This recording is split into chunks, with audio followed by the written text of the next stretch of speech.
Fala, turma! A nossa aula sobre empreendedorismo e negócios no domingo foi um sucesso estrondoso, né? E as pessoas puderam finalmente ter uma aula sobre empreendedorismo e negócio com ciência, com conceitos práticos, com regras para elas poderem aplicar na empresa delas a partir dali. E isso, eu já estou recebendo mensagens de pessoas que já estão notando diferença. E a gente está falando do negócio que acabou de acontecer. Foi realmente maravilhoso. Muita gente está pedindo para a gente poder passar de novo essa aula. Elas queriam assistir, precisam dessa aula. Então a gente vai ter uma sessão fechada para quem quiser assistir essa aula na quarta-feira, dia 31, às 8 horas da noite. Para você se inscrever nessa sessão fechada, que não vai estar aberta nos meus canais, eu vou estar lá e vou também dizer as novidades para quem quiser continuar nesse programa de formação, que são novidades incríveis, e por causa disso milhares de pessoas no domingo entraram para fazer o programa de formação. Eu vou dar as mesmas condições para vocês, mas assiste essa aula, vocês vão ficar encantados. Quarta-feira, 8 horas da noite, fechada só para quem se inscrever gratuitamente aqui. Um abraço.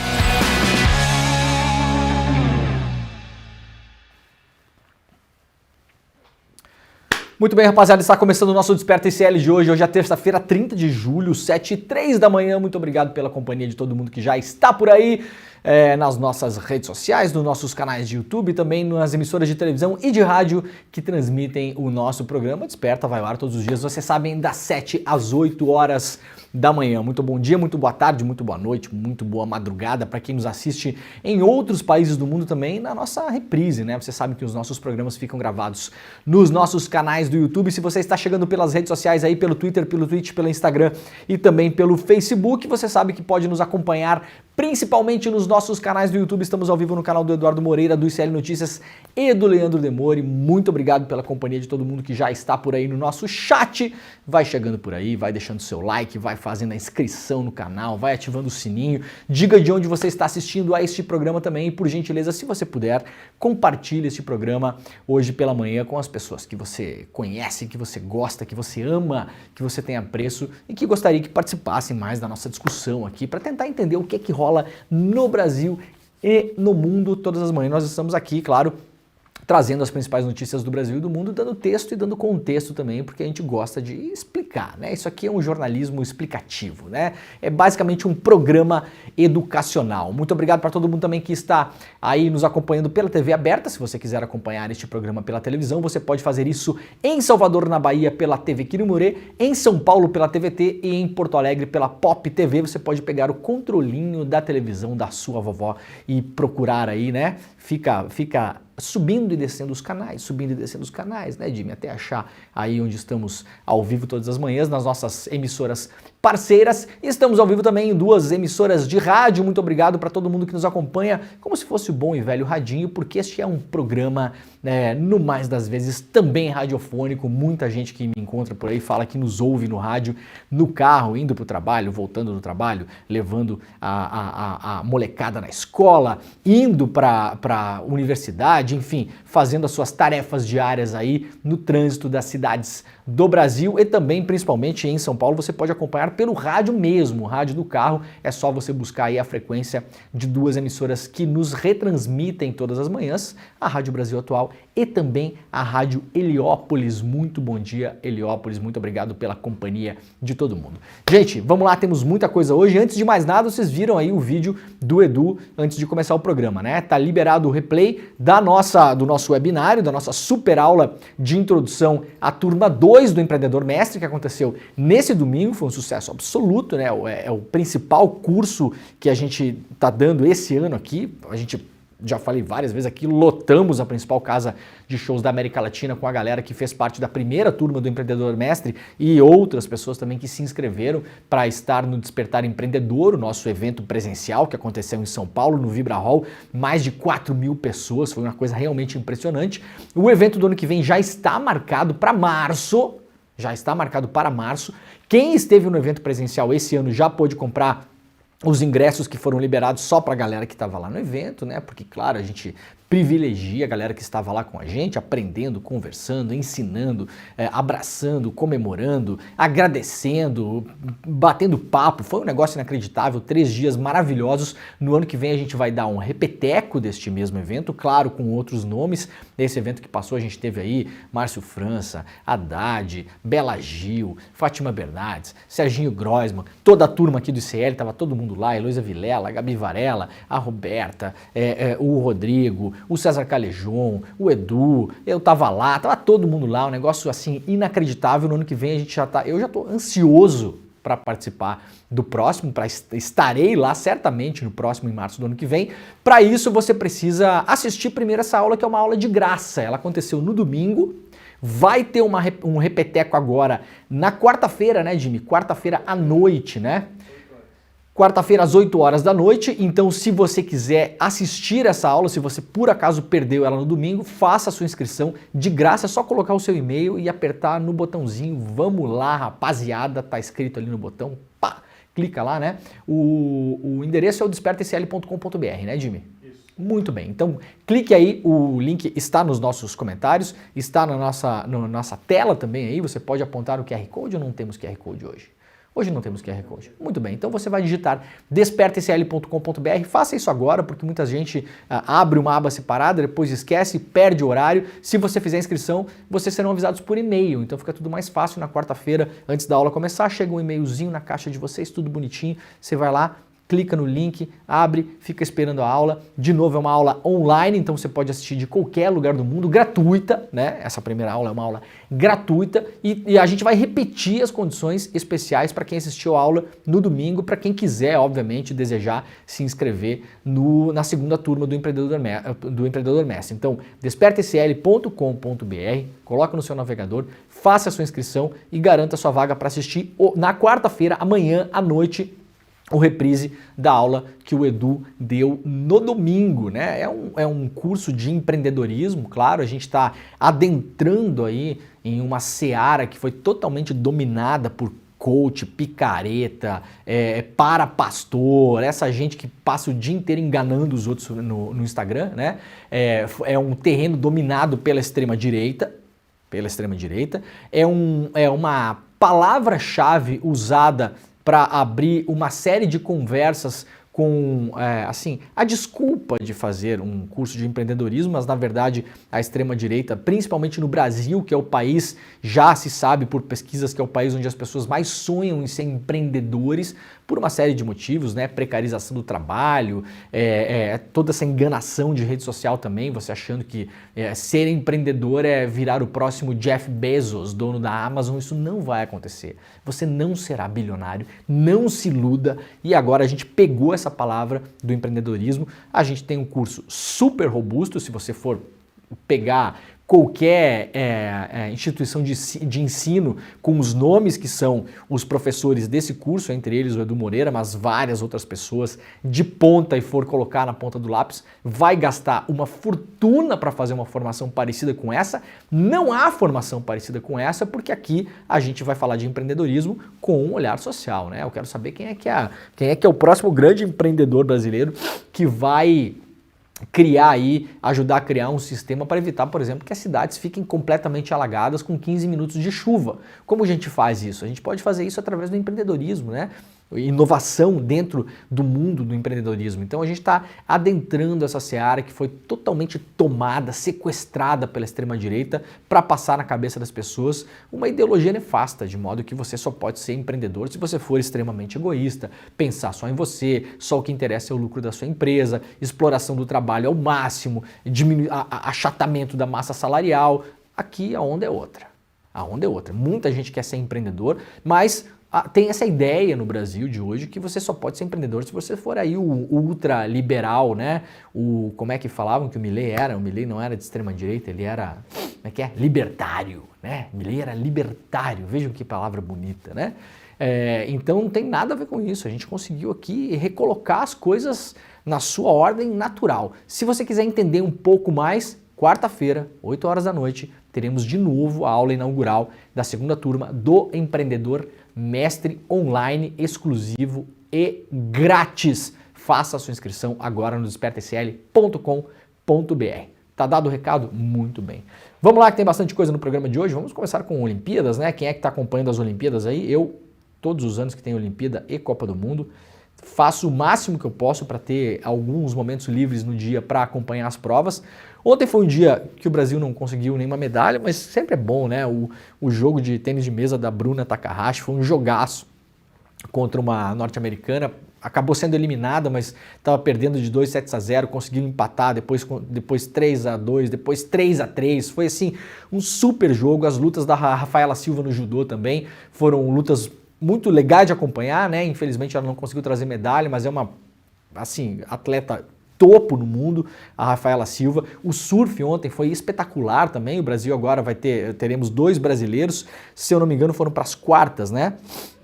As quartas, né? O Chianca e o Medina, né? Vão se enfrentar, então teremos 2 brasileiros nas quartas, ou seja, já teremos um brasileiro na semi, é isso? Já teremos um brasileiro na semi, com chance de medalha já, porque a semi pode levar no mínimo a medalha de bronze, né? Infelizmente, um outro surfista brasileiro foi eliminado ontem, o Toledo, né? O Felipe Toledo.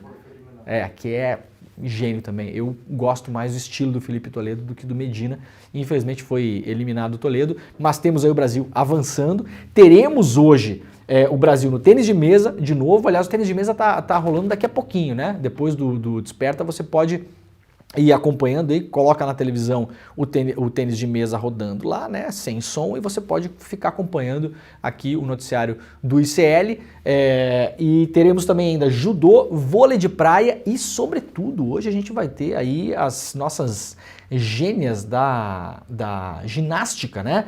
Teremos aí um confronto da Rebeca Andrade com a Simone Biles, né? São as duas atletas de topo no mundo hoje. A Rebeca Andrade realmente é uma coisa impressionante, mesmo para quem não acompanha ginástica ao longo do ano, que não fica assistindo os mundiais e tal, que é o meu caso, imagino o caso da maioria das pessoas. Quando você vê o time do Brasil competindo, e aí as nossas atletas todas, que são todas, né, de topo de mundo mesmo, assim, realmente consideradas, mas a diferença da Rebeca para as nossas outras atletas é um negócio realmente, mesmo para quem não entende, você vê que ali tem uma coisa especial. Então a gente vai ter aí na disputa, se eu não me engano, a disputa por equipes e também as disputas individuais. A Rebeca Andrade, se eu não me engano, ela passou em 5 aparelhos, vai concorrer em 5 aparelhos, e a Simone Biles também. A Simone Biles não passou em um dos aparelhos. Então a gente vai ter talvez a grande atleta, né, do mundo na ginástica, a Simone Biles, contra a Rebeca, que também está ali, a gente vai ter essa disputa. Isso começa hoje, a ginástica por equipes, e vai ser no horário, deixa eu ver aqui na revista Fórum eles publicaram o horário, né? A partir da 1h15 da tarde será transmitida aí, daí tem os canais aqui, Sport TV, Cazé TV, Globoplay, no site olympics.com, e na TV aberta pela Rede Globo. Então tem vários lugares que você pode acompanhar, na televisão aberta, na Cazé TV é pelo YouTube, então você pode acompanhar lá também. Então é o seguinte, vai assistir o ICL a manhã inteira, claro, né? Vai assistir o Desperta, o N1, o Em Detalhes, vai até o final, até depois do rolê. Terminou o rolê, você pula para a Cazé TV ou para o lugar onde você se sentir mais confortável assistindo as competições e pode acompanhar a ginástica. Vai ser uma tarde muito emocionante hoje para a gente acompanhar o time Brasil lá nas Olimpíadas de Paris. Olha, o fotão de ontem, talvez seja a grande foto das Olimpíadas, foi a foto tirada ontem, depois que o Gabriel Medina pegou uma onda. Ele saiu da onda, aliás, pedindo uma nota 10, tirou 9.90, que é uma nota espetacular, pegou a grande onda do dia ontem, e quando ele saiu da onda, um fotógrafo, colega jornalista da agência France Press, que estava na água, claro, pegou essa foto espetacular do Medina, na hora que o Medina sai da onda, né? Dá aquele salto final. O nosso colega fotógrafo conseguiu pegar exatamente o momento em que o Medina estava como se estivesse em pé, né? Olha aqui. E a prancha ao lado dele. Por enquanto, é a grande imagem de Paris. Essa imagem rodou o mundo ontem de uma maneira absurda. Quem rodou ontem pelo Instagram deve ter visto diversas pessoas postando essa mesma imagem, o Comitê Olímpico Internacional postou, até o nosso Comitê Olímpico postou, o brasileiro, né? Claro, o Medina postou essa foto, várias pessoas que estavam ontem pelas redes sociais postaram uma foto espetacular, muito bonita, já entrou para a história do surf, essa foto aqui, a grande imagem das Olimpíadas de ontem e talvez a grande imagem das Olimpíadas de Paris, né? Pelo menos por enquanto, até agora, é a grande imagem das Olimpíadas de Paris. Entre outras notícias relacionadas às Olimpíadas, poluição adia a prova do triatlo no Rio Sena nessa terça-feira. O Comitê Organizador de Paris 2024 adiou para quarta-feira, portanto amanhã, a prova do triatlo masculino dos Jogos devido à poluição do Rio Sena. A decisão foi tomada em conjunto na madrugada dessa terça-feira pelos organizadores, pela Federação Mundial de Triatlo, pelo Comitê Olímpico Internacional e por representantes meteorologistas do governo parisiense, após análise das amostras da água nas últimas 24 horas. A prova foi remarcada para amanhã, às 5h45, horário de Brasília, após a disputa feminina, por hora mantida para as 8 horas, ou seja, 3 horas da madrugada de Brasília do mesmo dia, amanhã, portanto. Ainda há a possibilidade de um novo adiamento, porque não sabemos, né? Uma das grandes polêmicas realmente da competição em Paris foi as competições no Rio Sena. Se eu não me engano, o pessoal lá de Paris mesmo, do comitê organizador, já admitiu ontem ou no domingo que foi um erro ter colocado o Rio Sena na competição. O Rio Sena, um rio que passa, que cruza a cidade, a metrópole de Paris. Obviamente não há condição de balneabilidade no rio. Eu não sei o que vão fazer, muito provavelmente vão adiar até que a coisa pareça mais ou menos ok, mas vai chegar um ponto que vai ter que colocar os atletas na água de qualquer maneira. A gente teve essa mesma dúvida no Brasil nas competições que rolaram na Baía de Guanabara por conta da poluição também, e no Rio de Janeiro botaram a galera lá e vai. Fecha a boca, fecha o zoinho, né, Jimmy? Fecha o zoinho, fecha a boca e seja o que Deus quiser, meu filho. Né? Seja o que Deus quiser. Era um dos grandes casos da Olimpíada do Rio também, de 2016, e é um dos grandes casos das Olimpíadas de Paris. E uma nota preocupante aqui, a equipe do Sport TV deixou o estúdio em Paris ontem, essa notícia é de ontem, 10 horas da noite, após ameaça de bomba. A equipe do Sport TV precisou deixar o estúdio onde faz suas gravações em Paris durante as Olimpíadas por causa de uma ameaça de bomba na noite de ontem. A informação foi divulgada pelo apresentador Marcelo Barreto. O jornalista explicou que saiu para jantar entre uma entrada ao vivo e outra, mas acabou barrado pela polícia ao voltar ao local. Barreto tranquilizou familiares e amigos das pessoas que estavam no estúdio. Segundo Barreto, nenhuma explosão foi ouvida e o procedimento de retirada das pessoas do prédio pode ter sido uma mochila esquecida ou qualquer outro objeto deixado para trás. O estúdio não tinha apenas funcionários do Grupo Globo. Profissionais de outras emissoras de diversos países também utilizam o local e tiveram que evacuar o prédio. O estúdio onde aconteceu a ameaça da bomba fica próximo ao Trocadero, ponto turístico... Trocadero, né? Trocadero, Jimmy. Como é que fala em francês, Jimmy? Não sabe. Eu também não, mas tudo bem. Trocadero, vamos colocar aí. Tudo bem. Que é um ponto turístico de Paris, né? Então, tudo bem com o pessoal da equipe do Sport TV. Aparentemente foi um alarme falso, já teve outros alarmes falsos em relação à bomba também em Paris, inclusive antes de começar os jogos que estão obviamente transcorrendo lá dentro de uma normalidade esportiva, digamos assim, mas jogos muito problemáticos, né? Muito mais problemáticos do que o do Rio de Janeiro de 2016 em relação a uma série de coisas, né? Se acontece no Rio de Janeiro, é um caos, ninguém nunca mais pode pisar no Rio. Mas em Paris a gente releva e tudo certo. Frio extremo na Patagônia, a Argentina congela animais. Olha aqui, ó, gente, que loucura. Esse ano tá fazendo muito frio mesmo no sul do Brasil, né? E no sul do hemisfério, tá um frio anormal. A gente teve aí várias regiões nevadas esse ano, onde não é comum ter neve. Aliás, entrou uma nova frente fria, vocês estão notando aqui, estou de blusão, né? Tentando aqui deixar o blusão. Televisão vocês não sabem como é que é, né, gente? Mas tem uns grampos que a gente coloca aqui atrás, né? A gente não tem os grampos, mas podia ter, ó. Bota o grampo aqui, porque você fica sentado num banco como esse, aí a blusa dela vai tudo para baixo, né? Tá ajeitado, Jimmy? Tá bacana? Então beleza, então legal. Inverno no hemisfério sul, as baixas temperaturas são frequentes nessa época na Patagônia e no Cone Sul. Este ano, porém, os termômetros chegaram a menos 15, condição meteorológica considerada extrema e incomum. O frio levou patos a morrerem congelados em lagoas e ovelhas a ficarem presas em pilhas de neve. Equipes do Serviço Militar da Argentina precisaram levar alimentos para os animais e as pessoas que habitam a região, porque há algumas regiões isoladas pelo excesso de neve. A onda de frio de julho foi a segunda em 3 meses na região, que, de acordo com o Serviço Meteorológico Nacional da Argentina, está com alerta amarelo, por isso o risco de dano e interrupções das atividades cotidianas. Este é um fenômeno incomum, diz Raul Cordeiro, climatologista da Universidade de Santiago do Chile. Ele estima que as temperaturas extremas irão permanecer na região durante a temporada de inverno e alerta que a onda de frio pode voltar a se repetir ainda este ano. Portanto, alerta também principalmente para o sul do Brasil. Pesquisadores apresentam nova espécie de pararréptil que viveu há 230 milhões de anos no Rio Grande do Sul. Olha aqui o bichinho. Parece aqueles bichinhos de filme, né, ô Jimmy? Como é que é? O filme é aquele? O Dinossauro Park. Como é que é? Jurassic Park. Dinossauro Park é foda, né? Jurassic Park, né? Olha aqui. Parece um bebezinho até, né? Se eu mostrar isso aqui pro meu filho, ele vai falar, eu quero um desse lá em casa. Ontem ele e a minha esposa colocaram o cachorro da rua já para dentro de casa, porque estava muito frio, né? E assim vai lá em casa. Os cachorros, eles chegam, eles viram primeiro hóspedes, depois dá uma semana eles estão morando lá em casa. Dá 2 eles estão na minha cama, né? É assim que funciona. O cachorrinho, coitadinho, o nome dele é Puro Osso, Jimmy. Mora na rua, né? Todo mundo da rua cuida dele lá. Ele é um triciclo, porque só tem 3 patinhas. Ele foi atacado por um outro cachorro. E aí perdeu uma patinha, mas ele fica na rua lá, tem roupinha, tem tudo, mas realmente estava muito frio, a gente colocou o Puro Osso para dentro de casa, né? Puro Osso, aí ontem cheguei em casa, depois do futebol, aliás, Pedro Falcão foi jogar futebol ontem, ô Jimmy. A fama é que, semana passada ele foi, segunda-feira eu não tava, né?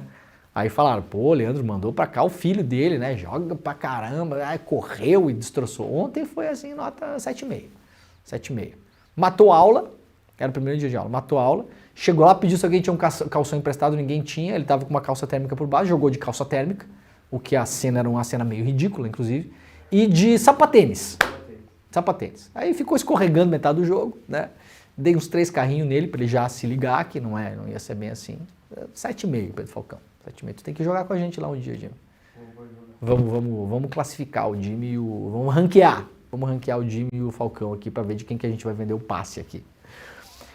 A notícia está publicada no G1, né? Pesquisadores da Universidade Federal de Santa Maria apresentaram à comunidade nesta quarta-feira, apresentam, né, portanto, nesta quarta-feira amanhã, descoberta sobre o fóssil de um pararréptil localizado em Santa Maria, na região central do Rio Grande do Sul.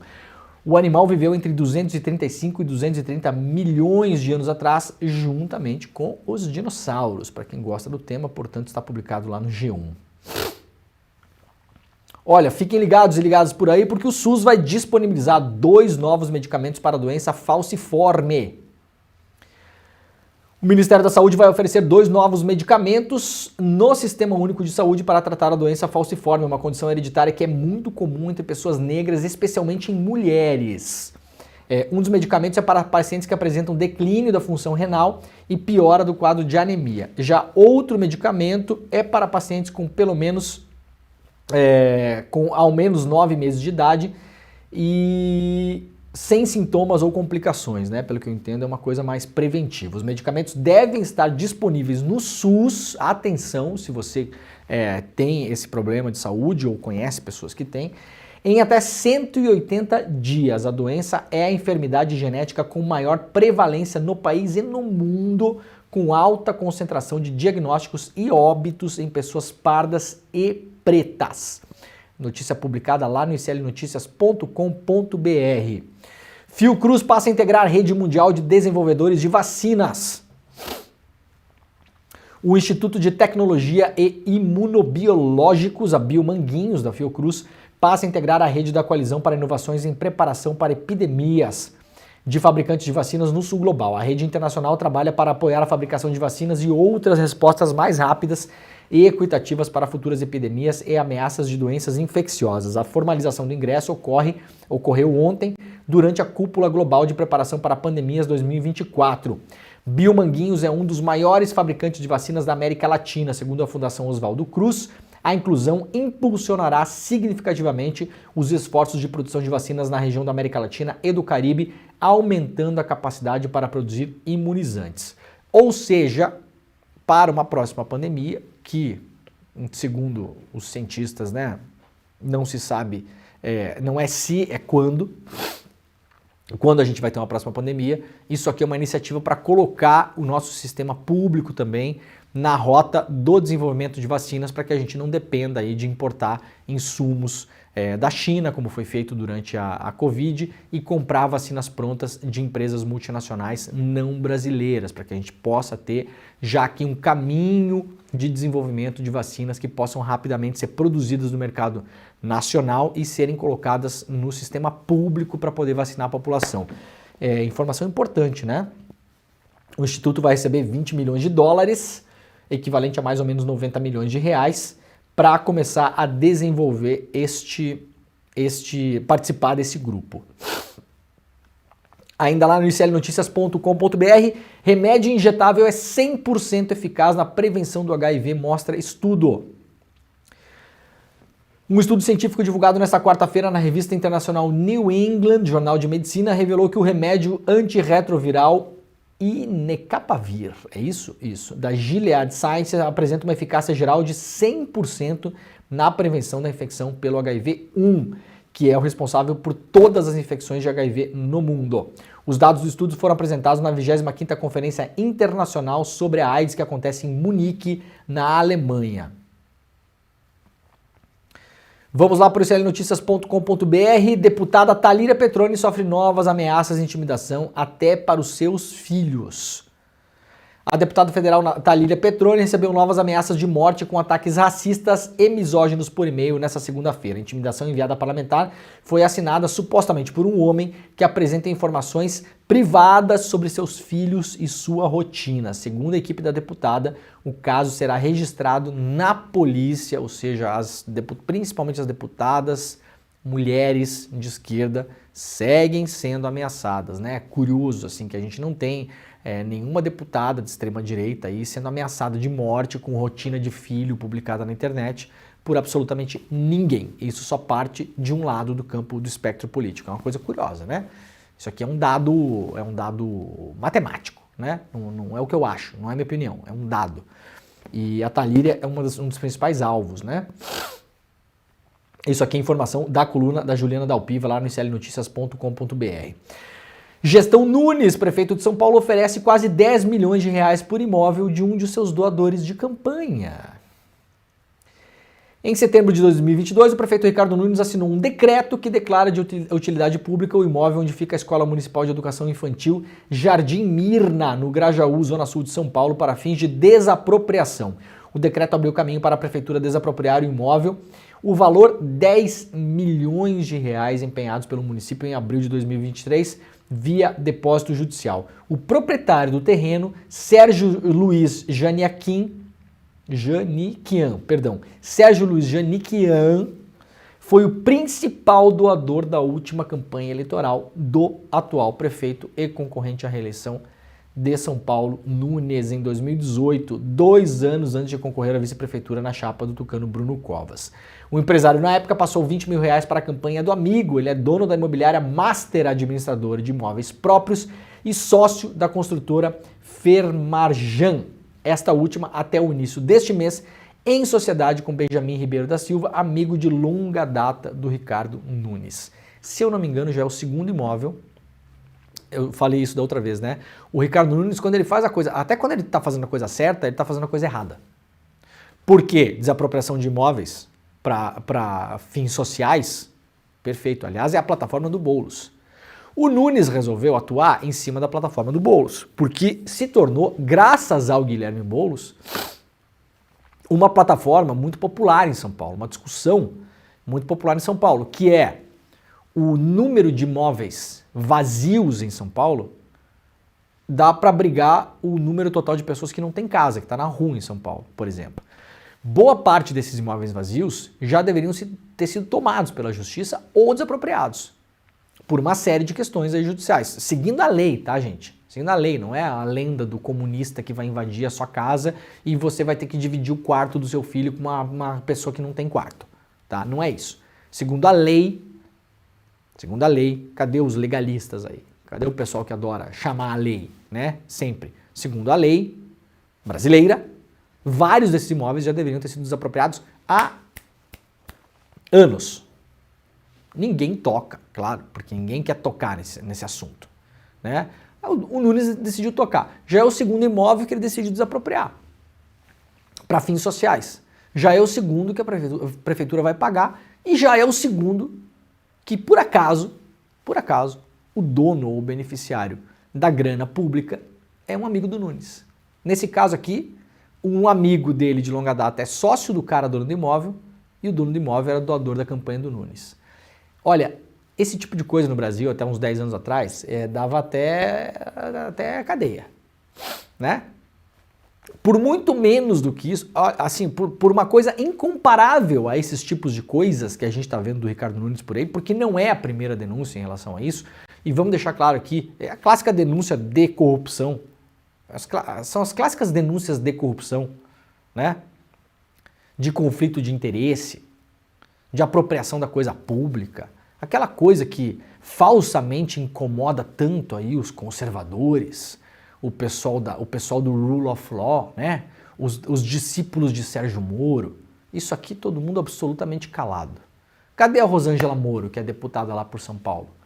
Vai falar alguma coisa sobre isso aqui, será? Ou vai ficar... Aliás, possivelmente vai ser candidata a vice-prefeita de Curitiba agora, a Rosângela Moro, né? Domicílio eleitoral virou piada no Brasil. Atenção, você que votou na Rosângela Moro para ela ser deputada em São Paulo. Atenção, você vai ficar sem deputada, possivelmente, tá? Porque vai concorrer a vice-prefeita de Curitiba. Então ela mudou o domicílio eleitoral para São Paulo, enganou todo mundo, votou porque quis. Se você votou na Rosângela Moro, você é um otário. Ponto final aqui, vamos classificar cientificamente, né? Foram avisados. Votaram, por quê? Porque um bando de otário. O antipetismo, não sei o quê, ou corrupção, vamos votar a Rosângela, parabéns, vai ficar sem deputada agora. Porque ela vai abandonar São Paulo e vai voltar para o Paraná. Bom, né? Legal, né? E aí o Nunes está enrolado em mais uma dessas histórias de conflito de interesse, de benefício de amigo. Lembram da história que ele comprou um monte de coisa com dinheiro público também, que a empresa era de um ex-sócio dele, o Nunes fazia parte da entidade lá que congrega as empresas do setor, o dinheiro foi para a empresa, é um negócio inacreditável. É um negócio inacreditável. Então a gente saiu assim do combate à corrupção da Lava Jato, que era o extremo do golpismo, o extremo do uso da lei para benefício próprio, para hoje assim é o laissez-faire, já que estamos no momento da Olimpíada de Paris, né? Hoje está tudo liberado, a não ser, claro, se o Nunes por acaso se filiasse ao PT, automaticamente seria investigado por essas coisas. Enquanto isso, enquanto for de um partido aí e alinhado à direita bolsonarista, tá liberado roubar, né? Não que o Nunes esteja roubando aqui, pelo amor de Deus, viu, prefeito? Não é isso que eu tô falando. Agora, são casos estranhos, né? É um atrás do outro, é a empresa do amigo que ganha dinheiro, que era o seu sócio, né? É a empresa que está afiliada numa entidade cuja entidade o senhor participa da diretoria. É o imóvel do amigo lá que vai ser desapropriado e o senhor vai botar um dinheiro na conta dele. É o imóvel do outro amigo agora que vai ser desapropriado e o senhor vai botar um outro dinheiro na conta dele. Esse cara aí que é sócio de um grande amigo seu de longa data. O cara que botou dinheiro na sua campanha. Antigamente escandalizava o Brasil esse tipo de coisa. Hoje em dia, aparentemente, se você for de um partido de direita, tá liberado, né, gente? Mortes pela polícia de Tarcísio em São Paulo aumentam 68% no primeiro semestre deste ano. As mortes pela Polícia Militar e Civil em São Paulo sob o governo do Tarcísio de Freitas aumentaram quase 70% no primeiro semestre deste ano em comparação com o mesmo período do ano passado. Ao todo, 373 pessoas foram assassinadas pelas polícias em São Paulo. Entre elas, um catador de latinhas, um entregador, mortos em um condomínio em que vivia, né, com a família. Isso tudo, boa parte desses assassinatos também na tal da Operação Escudo, lembram? Operação Escudo, um policial é assassinado em uma operação, até hoje em circunstâncias misteriosíssimas. A tal da arma que diziam que era a arma que teria sido usada no crime foi comprovado por exame de balística que não foi aquela arma que matou o policial. Então, até agora, sequer sabemos como o policial foi morto, o que levanta várias hipóteses em termos investigativos, inclusive que possa ter sido assassinado por policiais. Isso é uma das hipóteses de investigação. Aí a Polícia de São Paulo começa um esquema de vingança, sai matando a rodo. O Tarcísio parabeniza a Polícia Militar, chama de operação técnica. Quando é aventada a possibilidade de ele ser levado para um tribunal internacional, ele diz que está pouco se para aquilo. Frases do governador de São Paulo, né? Esse é o bolsonarista moderado que muita gente defende aí, né? O bolsonarismo moderado é o Tarcísio. Esse é o bolsonarismo moderado. E agora a Polícia de São Paulo, com o método, o tal do método bandido bom é bandido morto, 70% a mais de mortos em relação aos primeiros meses do ano passado. Está abrindo fogo a Polícia de São Paulo. Vamos lá para a Folha de São Paulo. Novas regras de câmeras corporais da PM prejudicariam provas em inquéritos da Operação Escudo. 2 dos 3 casos em que policiais militares foram denunciados pelo Ministério Público de São Paulo por suas condutas durante a Operação Escudo, na Baixada Santista, demonstraram como a mudança nos protocolos de funcionamento das câmeras corporais da polícia podem piorar a geração de provas e influenciar investigações. A gravação ininterrupta das câmeras demonstrou-se central nas situações e em maio o Tarcísio de Freitas, claro, lançou um edital com alterações significativas em relação ao sistema atualmente em vigor, principalmente na forma como a gravação é feita. Hoje os equipamentos gravam de forma ininterrupta e um botão deve ser acionado para melhorar a qualidade da imagem e do áudio. Então a câmera está lá gravando em qualidade baixa, com áudio em qualidade baixa, para não consumir bateria e espaço na câmera, mas quando o que o policial militar pode fazer é acionar o botão para melhorar a qualidade, mas ele não pode desligar a câmera. Não pode desligar a câmera, senão é fácil, né? Senão é fácil. Você grava só quando é benéfico para justificar os seus crimes. Com a mudança proposta pelo governador Tarcísio, bolsonarista moderado, já aí abraçado pelo mercado, pela Fiesp, pelo não sei quem, pela Faria Lima, pelos liberais aí de direita que se dizem não extremistas, Tarcísio plenamente já, né, já está em todas as sondagens para as eleições de 2026, é o virtual, como se diz, virtual candidato na ausência do Bolsonaro. Ele propôs que caberá ao policial militar ligar a câmera para que a gravação tenha início. Uma central também poderá fazer o acionamento caso o próprio agente não ligue o equipamento. Então, segundo o Tarcísio, o policial liga quando ele quiser. Então, quando começar a dar problema e tiver uma situação que os policiais estão sendo ameaçados, o que acontece, obviamente, claro, liga a câmera. Quando os policiais estiverem cometendo crimes, o que acontece também, é claro, desliga a câmera. Essa é a proposta do Tarcísio de Freitas para São Paulo.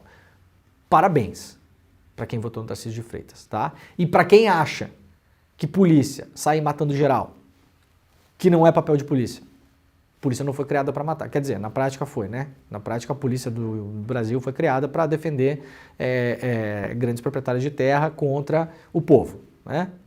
Não por acaso a polícia do Rio de Janeiro, por exemplo, se não me engano, do Rio de Janeiro, o símbolo da polícia são 2 pés de café, né? Arma e pé de café. Tá, é autoexplicativo para que foi criada a polícia. Por que tem símbolo de pé de café no símbolo da polícia? A polícia planta café no Brasil, por acaso? Hein? A polícia virou agro? Não, a polícia foi criada, era uma milícia. Vamos deixar bem claro aqui, a polícia foi criada como uma milícia para defender o esteio aí da colonização do Brasil. Mas, na real, em tese, pela lei, a polícia não pode sair matando, né? Aliás, o uso de arma é assim, deveria ser mega restritivo para momentos de defesa pessoal, perigo, etc e tal. Se você acha que esse número de aumento de mortes aqui vai resolver alguma coisa do crime em São Paulo, daqui uns 3 ou 4 meses, quando saírem as novas estatísticas de resolução de crime, se aumentou, se baixou, a gente vai ver que não vai mudar absolutamente nada. Isso não é política de segurança pública. Não funciona assim em nenhum lugar do mundo. Né? Curioso que a galera que adora ir para a Europa e falar, não, porque a Noruega, porque a Finlândia, porque a Grã-Bretanha, porque na Itália, porque não sei o quê, a polícia lá não é assim, né, gente? Não é, né? Curioso, né? Vamos lá para a Venezuela, tá complicada a situação do Maduro, viu, gente? Ontem a gente fez um programa aqui, explicou rapidamente o desenvolvimento da situação até ontem. O ICL Notícias primeira edição fez isso também. O ICL Notícias segunda edição de ontem foi muito bom. O programa está gravado nos nossos canais de YouTube. Sugiro que vocês recorram ao YouTube, dá uma olhada lá. ICL Notícias segunda edição de ontem foi espetacular. O programa quase todo, um debate amplo e instrutivo sobre o que acontece na Venezuela. Instrutivo. Eu acho uma das coisas mais legais que a gente faz no ICL.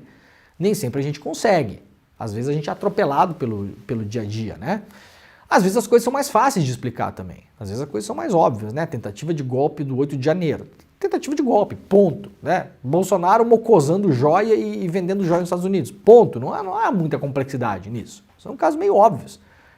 A Venezuela é um caso complexo. É um caso complexo. Está passando pano para o Maduro. Não, gente, veja só. Não adianta eu vir aqui, né? Talvez a maior parte do chat, eu não sei, tá? Já tá bem dividido assim. Bem dividido. Talvez a maior parte do chat ia achar ótimo se eu viesse aqui falar o seguinte, não, imperialismo dos Estados Unidos, então Maduro, resistência, papapá. Não é assim que as coisas funcionam. Não é. A coisa é muito mais complexa. O ICL Notícias de segunda edição de ontem entrou em todas as complexidades. Imperialismo dos Estados Unidos existe, claro, óbvio. Né? Eu brinquei ontem até. Não, tem momentos que o pior caminho é a gente eleger o mocinho e o bandido, mas no caso dos Estados Unidos é sempre o bandido, no caso. Beleza, isso sabemos já. Agora, a situação é complexa e a situação do Maduro, de ontem para hoje, publicamente, a gente não sabe o que vai acontecer na Venezuela. Eu vou repetir o que eu falei ontem. O Brasil, nos últimos 10, 15 anos, demitiu quase todos os correspondentes internacionais. Nós não temos jornalistas brasileiros, hoje espalhados pelo mundo, cobrindo o poder local. Então vamos deixar a coisa bem clara aqui. A imprensa brasileira não sabe o que está acontecendo na Venezuela, tá, gente? Não sabe. Não adianta você ficar vendo aí o Demétrio Magnoli vomitando estultices na Globo News. É um desinformado, tá? Ponto final, gente. Não sabe. É capaz do Demétrio Magnoli nunca ter pisado assim, ó. Nunca pisou no Uruguai, tá? Não sabe. Nunca deve ter ido para Venezuela na vida. Não acompanha, não conhece ninguém, não liga para ninguém, não se informa, não sabe. A imprensa brasileira não tem cobertura hoje. Nós não temos vários correspondentes da imprensa brasileira morando em Caracas. Não temos. Nós não temos informação. É uma coisa que nos interessa 20 dias antes da eleição, se a eleição está turbulenta, e vá comentar. Por isso que ontem o ICL Notícias segunda edição foi muito bom, porque trouxe gente que sabe, gente que estuda, que conhece, que se informa, que conhece pessoas que estão lá, que liga, fala, conversa, tenta entender. É um momento de explicar o que está acontecendo na Venezuela. Não é um momento de achar. Achar, qualquer um pode achar, né? A situação do Maduro, internacionalmente, da porta para fora, porque nós não sabemos o que acontece no governo da porta para dentro, porque não estamos lá, a situação dele da porta para fora se deteriora muito rapidamente. Vamos entender o que aconteceu de ontem para hoje, tá? Primeira coisa, o Maduro expulsou embaixadores de 7 países que contestaram as eleições na Venezuela. O governo da Venezuela expulsou ontem o corpo diplomático, não só os embaixadores, né? O corpo diplomático, não sei se todos já saíram ou se estão arrumando as malas, não se sabe como está a situação, mas foi uma declaração oficial ontem do governo da Venezuela, mandando os corpos diplomáticos embora do país. De 7 países que contestaram o resultado das eleições presidenciais ocorridas no domingo. Esse contestaram entra várias coisas aí. São 7 países, cada um teve a sua declaração. Alguns falaram já de cara que era ilegítimo, outros falaram, não, peraí, a gente não vai aceitar a fraude eleitoral, a gente quer a comprovação da fraude eleitoral. Pode parecer de fora que se está querendo, que alguns países, inclusive o Brasil, querem interferir na política da Venezuela. Mas não é isso, a Venezuela abriu o país para alguns observadores internacionais. Entre eles o Centro Carter dos Estados Unidos, que está longe de ser o centro fundado pelo Fidel Castro, né? Carter ligado à família Carter, do ex-presidente Jimmy Carter, que tem dinheiro lá de um monte de think tank liberalzaço, né? A ONU está lá acompanhando também as eleições. O Celso Amorim está lá representando o Brasil, tendo reuniões, a gente vai ver, se reuniu com o Maduro ontem, acompanhando. E vários desses observadores estão pedindo as comprovações, não é assim para a Venezuela ter que sentar e dar satisfação. Não, os tais dos boletins das urnas, os comprovantes que são do sistema eleitoral, que já são o praxe do sistema. Ninguém está inventando uma coisa nova pedindo para o Maduro ajoelhar no milho e jurar, não é isso. Está se cobrando o que o próprio Maduro falou que teria nas eleições da Venezuela, transparência. Falou inclusive que a eleição da Venezuela era mais segura e transparente que a do Brasil. Então, afinal, onde está a transparência da eleição da Venezuela? O Brasil está cobrando essa posição. O governo brasileiro está cobrando essa posição. Bom, expulsou os embaixadores dos seguintes países: Argentina, Chile, Costa Rica, Peru, Panamá, República Dominicana e Uruguai. Tá? 7 corpos diplomáticos expulsos. Isso causa, claro, um isolamento do Maduro. Você isola mais o governo local. A líder da oposição na Venezuela reivindicou a vitória e está convocando atos por todo o país. Então a oposição da Venezuela está fazendo o que ela faz de melhor: tentar dar um golpe de Estado. Isso também não é novidade para ninguém, gente. Ninguém. É curioso, aliás, que na verdade o candidato é esse senhorzinho aqui, ó. Mas quem fala pela oposição é essa senhora aqui, a Corina.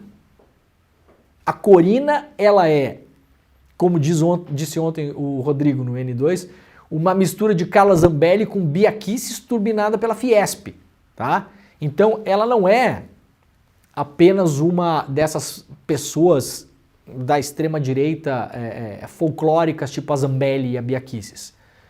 Não, ela é filha de um industriário ultra rica e eles têm a grana, boa parte da grana da Venezuela está com a oposição. A Corina, ela participou daquele golpe malfadado em 2002 na Venezuela. Lembram que prenderam Chávez, tomaram o poder, imediatamente ali fizeram várias modificações, se eu não me engano foi em 2002, aliás, que quando tomaram o poder por um golpe de Estado, clássico, o golpe de 2002 foi um golpe clássico na Venezuela. Já instituíram mudanças constitucionais, se eu não me engano na época fecharam o Supremo Tribunal.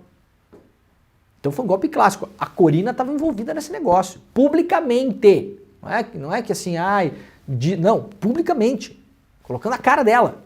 Então essa oposição na Venezuela é uma oposição golpista, extremamente golpista. Tudo o que eles desejam, é bom a gente deixar as coisas todas bem claras aqui, né? Vamos explicar a parada, depois você aí faça o seu remeleixo aí, e aí você acha bom, ruim, gosta, não gosta, tem que ser assim mesmo, não tem que, aí é com cada um. O que essa gente quer é tirar o Maduro do poder, já tentou fazer isso com o Chávez várias vezes, o Chávez conseguiu se manter na época, e privatizar o país. Principalmente o poço de petróleo. A Venezuela tem a maior reserva conhecida de petróleo do mundo, não explorada, né? Os países árabes, principalmente a Arábia Saudita, tem uma reserva que está em exploração que é maior que a venezuelana. Por isso que a reserva da Venezuela vale tanto. Ela é a maior reserva conhecida de petróleo do mundo, ainda não explorada. Ela está sendo explorada em parte só. O bloqueio e as sanções econômicas dos Estados Unidos enfraqueceram a indústria local de petróleo, a PDVSA, a Petrobras venezuelana.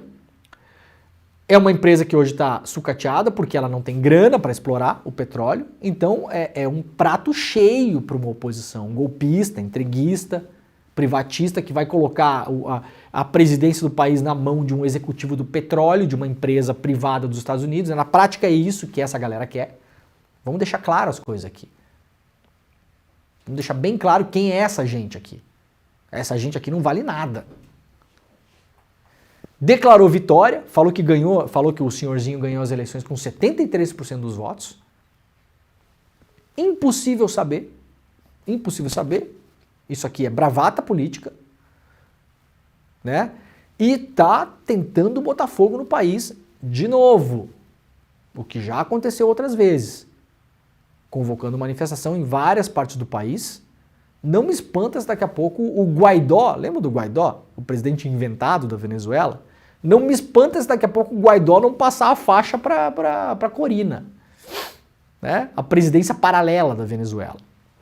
Então nós temos uma disputa aí de um atual governo que realizou eleições com muitos problemas, observando de fora não parece em nada com uma eleição limpa e democrática. Não parece, gente. Não parece. O site do órgão eleitoral da Venezuela tá aqui, ó. Tá fora do ar. Galera, vamos lá. Vocês imaginem se acontece a eleição no Brasil. E no mesmo dia da eleição, durante a apuração, o site do TSE fica fora do ar. O governo da Venezuela está alegando que foi hackeado o site. O site até agora não voltou, tá? Não apresentou nenhuma prova de hackeamento até agora também. Então, assim, gente, não parece uma eleição que foi levada do início ao fim de modo limpo. Isso por parte do governo Maduro. Pelo sistema eleitoral do país, você termina a eleição, você apresenta as provas da eleição, que são os documentos das urnas. Aqui o fulano fez tantos votos aqui, nessa cidade, aqui, assim, assim. Até agora, nada dos tais documentos, tais dos boletins eleitorais. Nada. Nada. Por que não são apresentados os boletins eleitorais? Por que o site está fora do ar ainda? Bom, o site está fora do ar porque o governo da Venezuela, então, eventualmente já não criou um site 2, o que não seria nada muito difícil, eventualmente, e colocou os dados eleitorais nesse outro site, um site reserva, num outro site do governo, apresentando os dados eleitorais. Isso aqui é o site da Comitê Nacional Eleitoral da Venezuela, agora, neste momento aqui. Eu tentei acessar ele hoje de manhã. Vou dar, ó, aqui, ó, vou dar um refresh, vou clicar aqui de novo, ó. Olha aqui em cima, ó. Tá fora do ar, galera. O site tá fora do ar. O site do TSE da Venezuela tá fora do ar. Então, peraí, né? Pera lá, né? Haverá pessoas que dirão, não, mas é que essa extrema-direita venezuelana é tão perigosa que vale tudo. Bom, eu não me alinho com essa história. Ou nós defendemos, com todos os problemas, as democracias da América Latina. Ah, mas aí a extrema-direita ela pode ganhar as eleições. Bom, aí cabe ao povo local, né? A autodeterminação dos povos, aquela coisa toda. Não dá para servir só. Gente, não pode ser opinião preta-porter, entendeu? Ah, quando me serve, quando não, igual o blusão, né? Quando não me serve eu tiro, quando me serve eu coloco. Ou é ou não é. Se tem que fazer um enfrentamento político contra uma extrema-direita golpista, que se denuncie ela, as suas ligações internacionais, o seu interesse no petróleo, a sua ligação com os Estados Unidos, que sequestrou, que roubou, na verdade, na mão grande, toda a distribuição de combustível que era da Venezuela em território americano. Os Estados Unidos roubaram, né? Roubaram, na mão grande. A Grã-Bretanha roubou reservas de ouro da Venezuela. Então, que se denuncie isso. Agora, se você está num país onde você vai fazer eleição, faça a eleição. Vai para a urna. E como diz o Lula, se perdeu, vai para casa. E faça o enfrentamento político. Faça as denúncias. Agora, se vale tudo para não deixar alguém chegar ao poder, onde é que a gente chega nessa história aqui? Complicado, né? Tem gente que acha isso, eu não acho. E aí, cadê aqui que eu já perdi? Bom, a liderança da oposição da Venezuela está dizendo que ganhou, não tem como saber. Isso aqui é bravata também. O Celso Amorim se encontrou com o Maduro ontem, pediu que as tais atas eleitorais fossem divulgadas, ou seja, reiterou o pedido. O Brasil está nesse momento, em termos de comunicados, jogando parado, né? não disse que a eleição acabou, que está tudo bem, não sei o que. O Brasil está esperando a comprovação documental de que a eleição aconteceu e que o resultado foi aquele. É isso que o Brasil está pedindo. O Maduro já se adiantou, já foi proclamado presidente. O Brasil não reconheceu isso ainda. A Colômbia também não reconheceu isso ainda. São os dois países que são um pouco fiel da balança na América Latina. Estão esperando, né? Tanto o Gustavo Petro quanto o Lula estão esperando essa documentação. E o Amorim se encontrou também com o opositor, né? Lá em Caracas, se encontrou com o Maduro. A Folha chama de ditador da Venezuela. Lembrando que ontem eu mostrei aqui que o New York Times chama de autocrata. Então isso aqui, a Folha chamar o Maduro de ditador é uma posição ideológica, uma escolha ideológica. Assim como o New York Times chamar de autocrata é uma escolha ideológica. Tá? Não é uma comprovação científica, para a gente deixar bem claro, né? E pouco depois o Amorim se encontrou com um candidato opositor, Edmundo Gonzalez. Está tentando fazer uma mediação. O Amorim, o Joe Biden marcou um telefonema com o Lula hoje para ouvir a posição do Brasil. Então os Estados Unidos colocam o Brasil como realmente o mediador dessa história toda.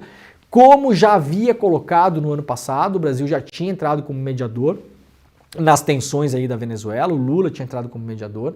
O Maduro deu declarações em relação ao Lula na semana passada, falou que o Lula tinha que tomar um chá de camomila por causa da história do banho de sangue. Já mostramos aqui incessantemente a frase do banho de sangue, foi divulgada pela imprensa brasileira de modo errado, fake news clássica. Fake news clássica porque não é erro. Erro é no começo ali, depois passou uma semana, já está explicado, você já viu o vídeo, viu a frase. O Maduro, ele não ameaçou banho de sangue nenhum. Tá a frase lá, gente, tá? Não interessa o que a pessoa acha. Tem que pegar a frase do que o Maduro falou. O Lula rebateu essa acusação, falou que se o Maduro perdesse a eleição tinha que ir para casa, aceitar a derrota eleitoral. O Maduro falou que o Lula tinha que tomar um chá de camomila. A partir daquilo, o Lula não deu mais declarações em relação à Venezuela, mandou o Amorim para lá. Técnicos do Tribunal Superior Eleitoral do Brasil iriam para a Venezuela também, para serem observadores. A partir do momento em que o Maduro falou que as eleições na Venezuela eram mais transparentes que a do Brasil, ou seja, colocou em xeque o sistema eleitoral brasileiro, a Carmen Lúcia, atual presidente do TSE, interrompeu a viagem dos técnicos, ou seja, os nossos técnicos não estão na Venezuela trabalhando como observadores internacionais. Então, dois principais observadores para a gente ficar ligados agora. ONU e Carter Center, são os dois que são reconhecidos e que estão lá. E o principal negociador hoje, Celso Amorim, é o negociador em Caracas, em reuniões presenciais com Maduro, com a oposição e em contato, o Biden agora em contato com o Lula, com esse telefonema marcado, para tentar entender qual é a posição do Brasil, o que é que o Brasil está vendo lá. O Brasil vai ser realmente o país que no momento em que o Brasil se pronunciar publicamente, falar isso ou aquilo, essa opinião vai ter muito peso no continente e no mundo. Então, como eu brinquei no Twitter, é o anão diplomático de 1,90 m está de volta, né? Tá bom? Mais ou menos essa situação, a gente segue acompanhando por aqui. E o programa está acabando, né, Jimmy?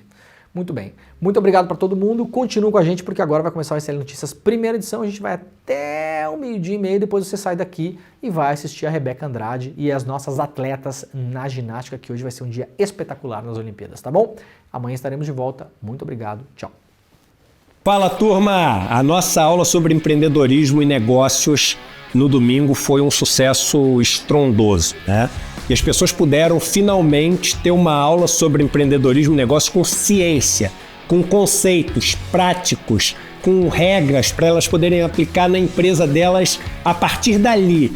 E isso, eu já estou recebendo mensagem de pessoas que já estão notando diferença. E a gente está falando do negócio que acabou de acontecer. Foi realmente maravilhoso. Muita gente está pedindo para a gente poder passar de novo essa aula. Elas queriam assistir, precisam dessa aula.